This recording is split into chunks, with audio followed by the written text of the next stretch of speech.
Hello दोस्तों, आइए जानते हैं संकष्टी चतुर्थी व्रत कथा के बारे में। प्राचीन काल में रतिदेव नामक प्रतापी राजा हुआ करते थे। वे अपने शत्रुओं के विनाशक थे। उनकी मित्रता यम, कुबेर, इंद्र इत्यादि देवों से थी। उन्हीं के राज्य में धूमकेतु नाम का एक श्रेष्ठ ब्राह्मण रहता था। उनकी दो स्त्रियां थीं, एक का नाम सुशीला और दूसरी का नाम चंचला था। सुशीला नित्य कोई ना कोई व्रत किया करती थी, फलतः उसने अपने शरीर को दुर्बल बना डाला था। इसके विपरीत चंचला कभी कोई व्रत, उपवास आदि न करके भरपेट भोजन करती थी। इधर सुशीला को सुंदर लक्षणों वाली एक कन्या और उधर चंचला को एक पुत्र रत्न की प्राप्ति हुई।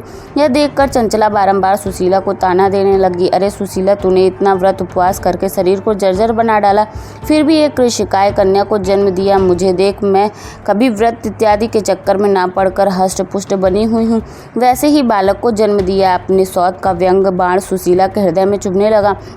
वह पतिव्रता विधिवत गणेश जी की उपासना करने लगी। जब सुशीला ने भक्ति भाव से संकटनाशक गणेश चतुर्थी का व्रत किया तो रात में वरदायक गणेश जी ने उसे दर्शन दिए।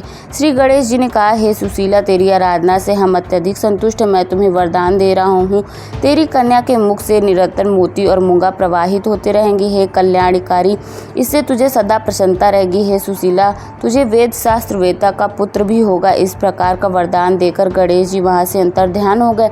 वरदान प्राप्ति के फलस्वरूप उस कन्या के मुंह से सदैव मोती और मूंगा झड़ने लगे।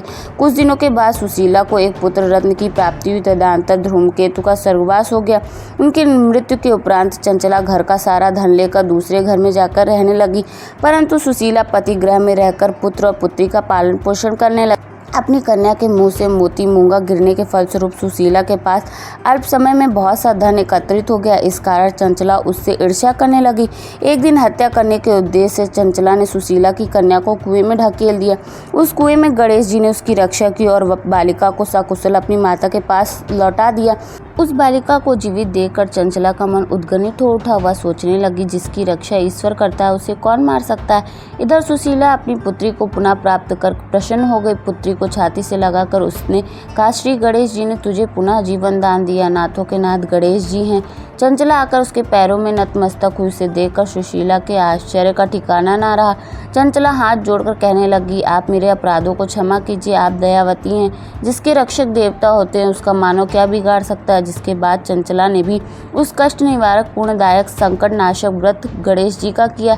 श्री गणेश जी के अनुग्रह से परस्पर उन दोनों में प्रेम भाव स्थापित हो गया। जिस पर गणेश जी की कृपा होती है उसके शत्रु भी मित्र बन जाते हैं। सुशीला के द्वारा संकट नाशक गणेश चतुर्थी व्रत किए जाने के कारण ही उसकी सौत चंचला का हृदय परिवर्तन हो गया। धन्यवाद दोस्तों। अगर आपको मेरा वीडियो पसंद आए, लाइक शेयर सब्सक्राइब करें।